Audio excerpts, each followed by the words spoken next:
Exorcise the demons.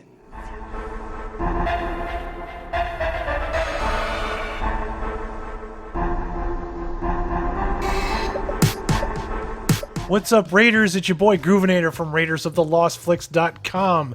And I just wanted to talk briefly, having just seen Joker last week. I did do a spoilerific double review with my brother from another mother, Etep Kuyan, yesterday on his channel. For all those of you that stopped by to watch that stream, thank you so much. I did a stupid. I played a song that had some movie clips in it, and I thought maybe that would be okay. I don't know why I thought that would be okay. It was a very foolish thing to do, because right after it uploaded, I had a copyright strike on the video. Not on the channel, just on the video. So I tried to mute it, and that was taking forever, and then I just decided to just re-edit the video and upload it again. Then I uploaded it again and uploaded the original video, not the edited one, in error. So that was another stupid thing to do. It just goes to prove that I can't function on less than 4 hours of sleep. So that was dumb. And then when I uploaded it, the edited one, for some reason it cut off part of what we were talking about. We were just kind of doing a Biggie Tupac reference, because some people that were insinuating on the internet that there was something between Pete and I when there never was. The only thing is that I was trying to audition people for my channel for some sort of a co-host. So, you know, that's still in the works. There's going to be some kind of a show on this channel on a regular basis. It's just a matter of me finding somebody that I can have commit to something like that. Right now, it's very difficult. So, anyways, in the article that I want to talk about today, I'm not going to read all of this because it's spoiler-filled. It's also Vox, which is a website I don't particularly care for.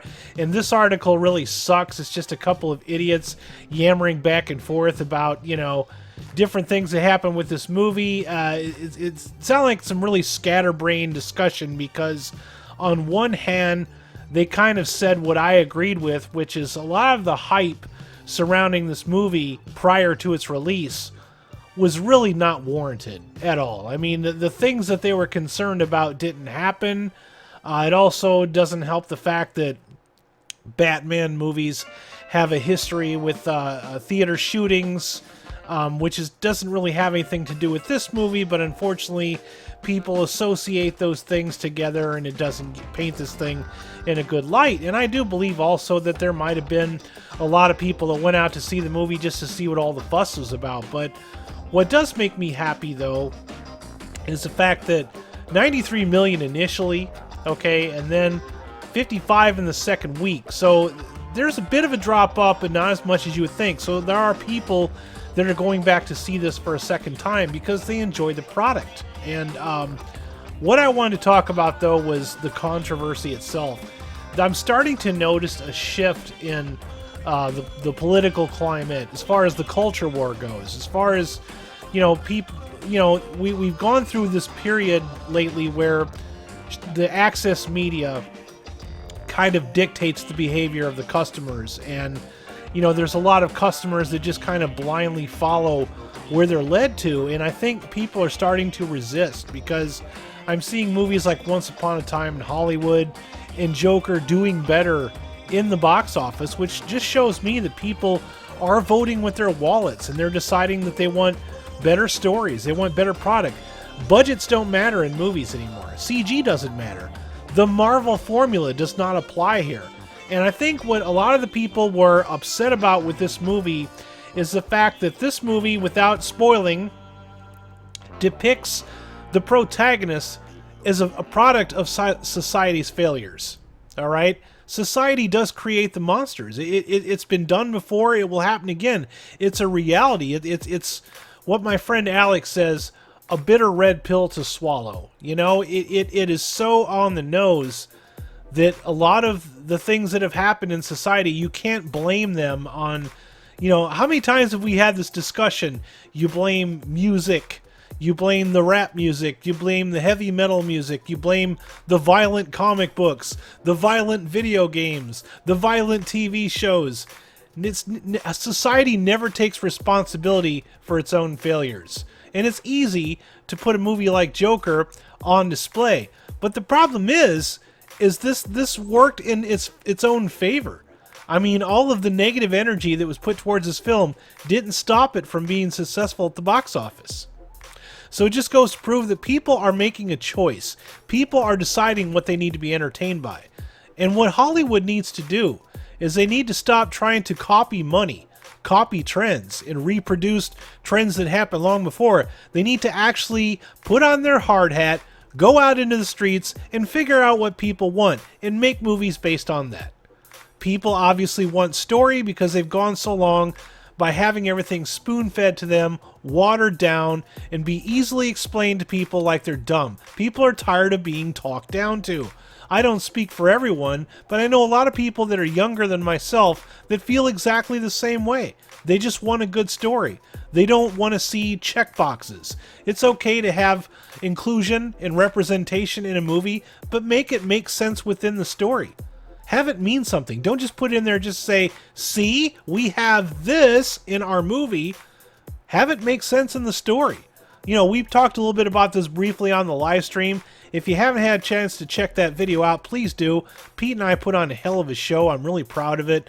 I'm glad the way it turned out. It's very much in line with what I'm trying to do. I'm trying to get kind of like a Siskel and Ebert at the movies type regular show on my channel. And it's in the works. It's in development. I know I keep promising that, but I swear to God, it is my top priority to bring that to this channel. But it does make me happy to see that this movie is successful in its second week. You know, 93 million. I don't want to click on this website here because last time I did, I had some horrible stuff on this website get onto my browser, and I don't want that. So, but yeah, you know, Gemini Man bombs. But yeah, Joker is still the king at the box office. It's making me realize that fall is the new summer. I used to get excited about summer movies. Maybe it's just that I'm getting older and I want more from my movies, but I've just gotten tired of the event movie formula, the Marvel formula, having the stingers and the corny jokes and the everything having to connect and reference other movies. I like the way that Joker handled that. They didn't do all that sort of stuff. They just didn't. And that's not a spoiler. It just means that it's going away from the formula, you know, and it kind of goes in line with what Martin Scorsese's been saying. Movies need to try harder. Hollywood needs to try harder. They need to step their game up. And, you know, if he's not happy with Marvel movies, I have to agree with him. It's not that I dislike Marvel movies. It's just that there are so many companies out there that want to copy that formula and keep doing that and make movies based on that formula. They keep wanting to replicate that. Remember that terrible movie that came out last year, that Robin Hood movie that was so on the nose trying to be a Marvel movie? Remember the Dark Universe that Universal tried to make with its monsters? They were all trying to copy Marvel, and none of them did it the right way. It was so blatantly, painfully obvious that they were trying to copy a successful formula and failed at it miserably. Joker is a very visceral movie. There's a lot of life to it. It does copy movies that I am fond of that have passed on, like Taxi Driver and Kings of Comedy, but it does it in such a way, it repackages those things to where they're fun to watch. Kind of like what you would get from a Tarantino movie, you know, and it makes me excited. I want to see more of this kind of entertainment, and apparently other people do too. It's not just me. So I'm excited that these things are going on. I've been very obsessed with this movie. Not so much just the movie itself, but mostly the controversy surrounding the movie, because surprisingly I enjoyed it. I tried to go in with my blinders on and maybe disconnect all of the stuff from the outside, and I actually found myself being quite engrossed in it. You know, it was very entertaining. You know, for any of the faults that I found in the movie, I found Joaquin Phoenix's performance to make up for all of that, you know, to carry its own weight. He carries this movie, and I think he should at least get an Oscar nod. Will he win? Who knows? Comic book movies in general kind of get snubbed by the Oscars and the Academy Awards, and that's just history. You're not going to just change history with one movie, but I do think it should at least get a nod. And if not, at least people do like this kind of entertainment, because at the end of the day, movie studios are not looking at Oscars to sell their products. They're just looking at ticket sales. And Joker is one of those things that I highly encourage you, if you can, to go out and watch it again, because if you spend money on this kind of entertainment, you will, sure as my hand is in front of my face, get more of this kind of entertainment. this is the way things are going to go, and this is what I want. It's been a really exciting year because we had a really dull summer with movies, a lot of this pandering and crap going on, and now we're starting to see a shift. We're starting to see people getting tired of those formulas and looking for something more visceral, more real, something with a modest budget and a good story and a good filmmaker behind the lens as well. Anyways, what do you think about all this news? Leave us a comment down below. Be sure to like and subscribe to my channel. See, this site is terrible.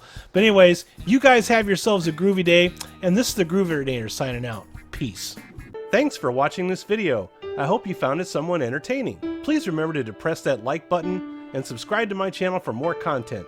Make sure you hit that bell icon so you'll be the first to know when new content is published. Please visit RaidersOfLostFlicks.com for more hilarious entertainment and links to all of our social media platforms. Also, consider supporting us on Patreon. As little as $1 a month supports our worldwide digs for more Lost Flicks. Thank you, and have a groovy day.